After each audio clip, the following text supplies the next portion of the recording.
السلام عليكم ورحمة الله وبركاته. أهلا ومرحبا بكم وحلقة جديدة من جوه الجول مع يحيى.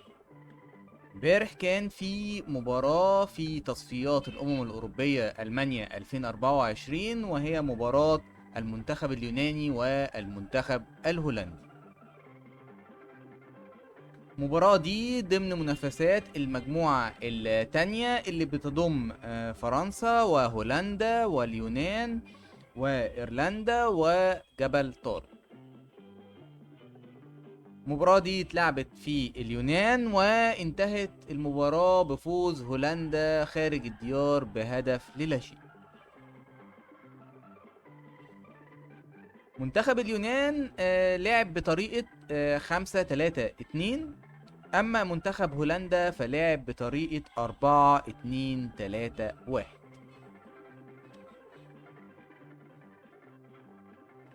ابتدى منتخب هولندا اليوناني المباراة بتشكيل مكون من أوديس في حراسة المرمى. خط الظهر 5 عندنا روتا ومافارو بانوس وريتسوس وكولياكيس وباكا سيتاس. لعب باتنين أمامهم في نص الملعب الدفاعي، ماسوراس وكومبيليس. ولعب بأمامهم ماندا لوس في الخط الوسط الهجومي. ولعب باتنين رؤوس حربة وهم سيكماس ولون إيديس.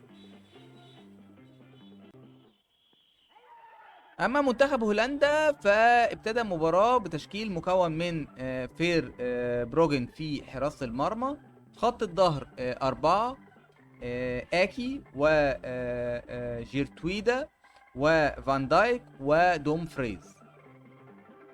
لعب باتنين في الخط الوسط الدفاعي، فيفر وريندرز.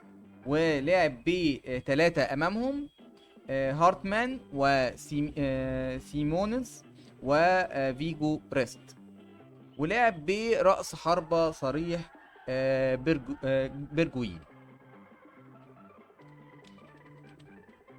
ابتدى المباراة بضغط كبير جدا للضيوف المنتخب الهولندي، اللي قدر انه يتحصل على ضربة جزاء في الدقيقة 26. الدقيقة 26 ضربة جزاء للمنتخب الهولندي بعد عرقلة فان دايك داخل منطقة الجزاء. كورة كانت ناحية الشمال، اتلعبت عرضية داخل منطقة الجزاء. المدافع شد فان دايك واخده ونزل بيها على الارض، والحكم يحتسب ضربة جزاء لصالح المنتخب الهولندي. ولكن يدخل فيجوريست ويضيع الهدف. كورة كده حطها على شمال الحارس اللي ينط معاها ويروح معاها ويصدها ويضيع الهدف الأول للمنتخب الهولندي.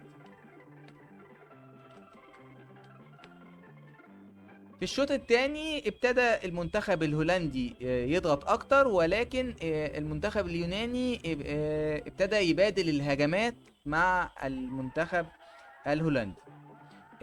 كورة كده كانت في الدقيقة 47 مع بيرجوين اللي اخدها وانطلق بيها كده من نص الملعب، ودخل منطقة جزاء المنتخب اليوناني ويشوط صاروخ ارض ارض يصدها حارس المنتخب اليوناني، ويضيع هدف مؤكد للمنتخب الهولندي في الدقيقة 47.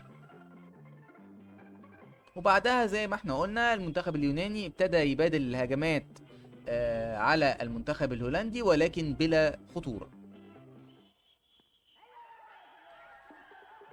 في الدقيقة 89 الحكم يحتسب ضربة جزاء لصالح المنتخب الهولندي بعد عرقلة بيرجوين داخل منطقة الجزاء. والحكم لم يتردد في احتسابها، ويدخل كده ينفذ ضربة الجزاء فان دايك اللي يحطها، يرمي الحارس كده ناحية اليمين ويحطها هو ناحية الشمال، محرزا هدف المنتخب الهولندي، وهو هدف الفوز للمنتخب الهولندي، لتنتهي معها المباراة بفوز المنتخب الهولندي على منتخب اليونان في عقر داره بنتيجة 1-0. عايزين نقول كان في مباراة أخرى في نفس المجموعة، وهي مباراة المنتخب جبل طارق ومنتخب هولندا. ويمكن المباراة دي انتهت بفوز منتخب ايرلندا على منتخب جبل طارق بنتيجة 4-0. بنتيجة المباراتين دول يصبح ترتيب المجموعة التانية هو المنتخب الفرنسي في المركز الأول برصيد 18 نقطة من 6 مباريات. يليه منتخب هولندا في المركز الثاني 12 نقطة من 6 مباريات. يليه المنتخب اليوناني في المركز الثالث 12 نقطة من 7 مباريات. يليه منتخب ايرلندا 6 نقط من 7 مباريات. اما في المركز الاخير فياتي في المركز الخامس جبل طارق في بصفر نقاط من 6 مباريات.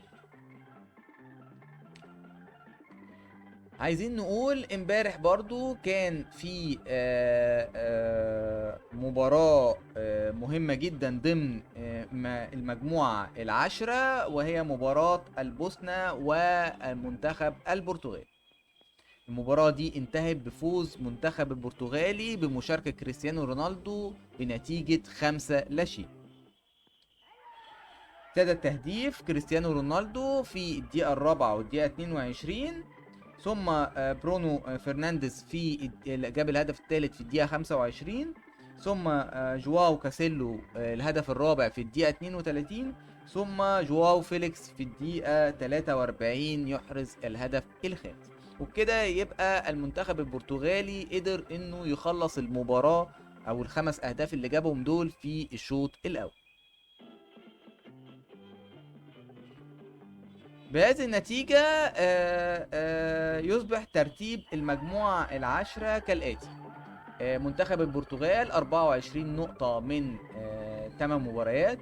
يليه المنتخب السلوفيكي سلوفاكيا 16 نقطة من 8 مباريات. يليه منتخب لوكسمبورغ 11 نقطة من 8 مباريات. يليه منتخب ايسلندا 10 نقط من 8 مباريات. ثم منتخب البوسنة 9 نقط من 8 مباريات. ثم منتخب ليشنستان 0 نقاط من 8 مباريات.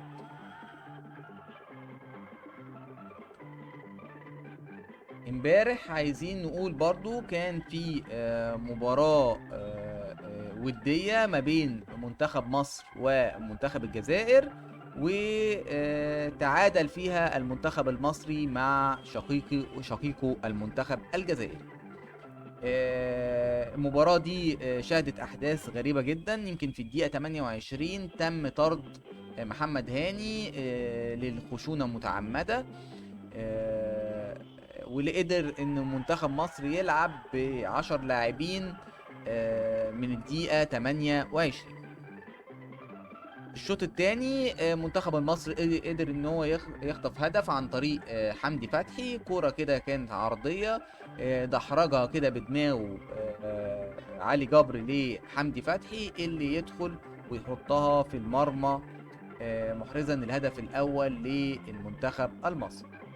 وبعدها ضغط المنتخب الجزائري في محاولات لإدراك هدف التعادل، حتى أتت الدقيقة 93 وكورة عرضية كده اتعملت على رأس إسلام سليماني، اللي يحطها في مرمى حارس محمد الشناوي محرزا هدف التعادل للمنتخب الجزائري، وتنتهي المباراة بتعادل إيجابي بنتيجة 1-1.